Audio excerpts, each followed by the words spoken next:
Lulusot ang may atraso.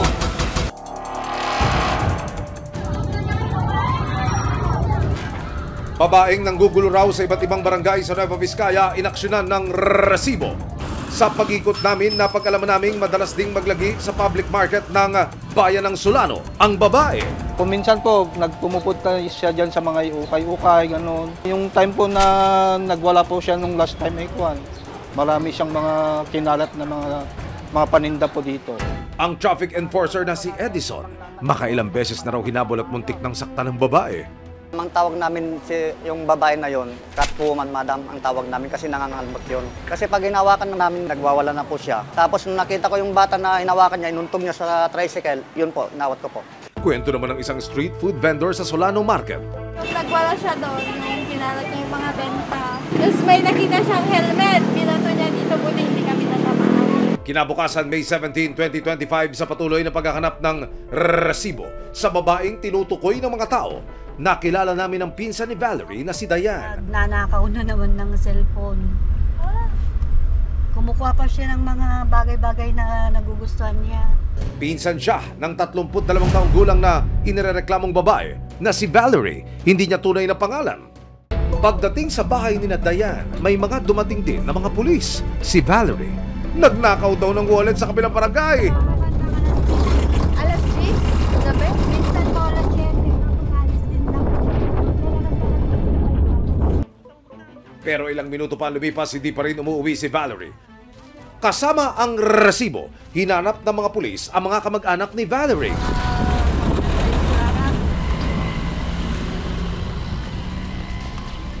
Matapos ang 2 araw na paghahanap, Andyan po. natunto na rin ng resibo ang inirereklamong babae. Sa isang sulok, natagpuan namin siyang nakaupo at kumakain. Mapapansin din na may mga sugat si Valerie sa kanyang kaliwang paa. Pag-uwi sa kanilang bahay, dito na ibinahagi ni Diane sa resibo na ang kanyang pinsan na si Valerie may karamdaman sa pag-iisip. Nung hindi pa siya ganun gaya ngayon, mabait po. Hindi po siya palalabas, nasa loob lang po ng bahay. Kasama niya po yung mama niya, yung iniwan na siya ng asawa niya. Tapos sumabay yung pagkakamatay ng mama niya. Nahanap ng resibo ang tindahan na pinagnakawan daw ni Valerie ng cellphone. Kwento ng bantay, hindi na raw nila nagawang ituloy ang reklamo ng malamang may kondisyon sa pag-iisip si Valerie. Nung nag-inventory ako, ma'am, tapos nakasaya ko magbilang dito sa labas, ma'am. Tapos pumasok ako sa loob, dun sa stock room namin, ma'am. Tapos, eto una niyang kinuha. Inopen niya muna. Dito kasi yung CCTV namin, sir, na nakalagay. Tapos, parang nagdalawang isip siya na kunin yung pouch kasi puro lip tint lang.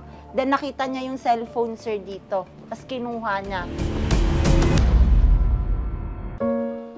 Panawagan ng pamilya ni Valerie, maunawaan ng mga tao ang kanyang kalagayan. Nakikiusap kami sa mga ma'am. Minsan pumupunta sila dito, kami yung humaharap. Naiintindihan naman yung iba, ma'am, yung sitwasyon niya. Minsan na raw nilang napatingnan si Valerie pero dahil sa hirap ng buhay, hindi nila na ituloy ang pagpapagamot sa kanya. Pinunta po sa Pangasinan noon yan, ma'am. Pina-check up ng kapatid niya. Pina-check up din pero wala rin nangyari, ma'am. Dahil stroke patient ang ama at menor de edad pa ang anak ni Valerie, pahirapan daw matutukan ang kalagayan niya. Marami lang akong gastos.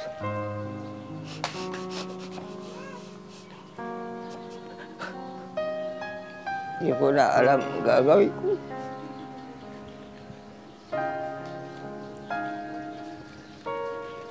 Kailangan ko makatrabaho. Nandyan lang ako na ako maghanap ako ng pagkain namin. Sila gusto ko sana nandito sa bahay. Nakausap din ng resibo ang anak ni Valerie. Hindi raw niya maiwasang mahiya sa tuwing nababalitaan ng mga panggugulo ng ina. Takot na lang po. Baka may maghulisan. Nahihiya po. Kasi nakasaro. Sana gumaling na yung mama ko. Tanging hiling niya para sa kanyang ina. Ma, sana gumaling ka na. Para matugunan ang hiling ng pamilya ni Valerie, inilapit sila ng resibo sa Municipal Social Welfare and Development o MSWD ng Bayumbong, Nueva Vizcaya. Nakakuha tayo ng dokumento mula sa pagamutan. Ito ang medical certificate na inilabas ng Region 2 Trauma and Medical Center Nobyembre noong nakaraang taon. Nakasaad dito na mayroong schizophrenia si Valerie, isang kondisyon sa isip na nakakaapekto sa ugali at sa persepsyon sa realidad ng isang tao. Piniliwanag din ng MSWD ang initial assessment kay Valerie noon at plano para sa kanya ngayon. So, since dito po sa province ng Nueva Vizcaya, wala po tayong facility na nagkikater sa need ni ma'am. Although meron po ang R2TMC, ang Region Trauma and Medical Center. Pero unlike po sa Cagayan Valley Medical Center, wala pong mga expertise dyan sa R2TMC that could provide itong need. Para masimula na ang gamutan, nagdesisyon ng LGU na dalhin si Valerie sa Cagayan Valley Medical Center. Kaya ang ginagawa po namin dito, ina-address namin yung urgent need niya, which is kung very aggressive na talaga siya at hindi na mapakalma, nire-refer na agad namin siya sa CVMC, which is yung Cagayan Valley Medical Center ng Tuguegarao City for proper assessment, treatment, and medication po. Pero maya-maya lang, biglang nagwala si Valerie sa kalagitnaan ng mga pag-uusap.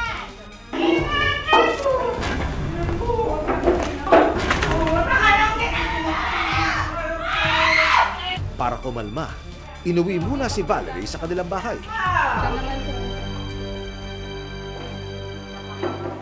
Kinabukasan, oras na para ihatid siya sa mental facility sa Cagayan Valley na may sapat na mga pasilidad para sa kanyang kondisyon. Doon muna mananatili si Valerie hanggang sa gumaling, pero umalis na naman daw si Valerie. Naaawa nga ako sa kanya. Nahanap ko doon sa bypass. Kasama ang resibo, sinuyod muli ni Dayan ang mga lugar na madalas puntahan ni Valerie. Pero si Valerie, nakauwi na pala sa kanila at naghihintay sa kanyang pinsan. Nakaupo, madam, nagsusulat. May notebook siya, nagsusulat siya. Sinabi, nakita ng pinsan ko doon sa bypass. Sinakay niya ako, sinundok ko doon.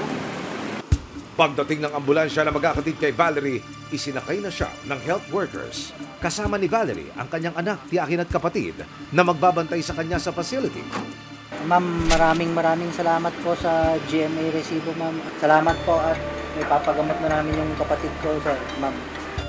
Para lubos na matulungan ang mga tulad ni Valerie na may karamdaman sa isip, kailangan ng walang hanggang suporta at pasensya mula sa kanilang mga mahal sa buhay. Kasabay nito ang tulong mula sa lokal na pamahalaan at mas mahabang pag-unawa mula sa lipunan.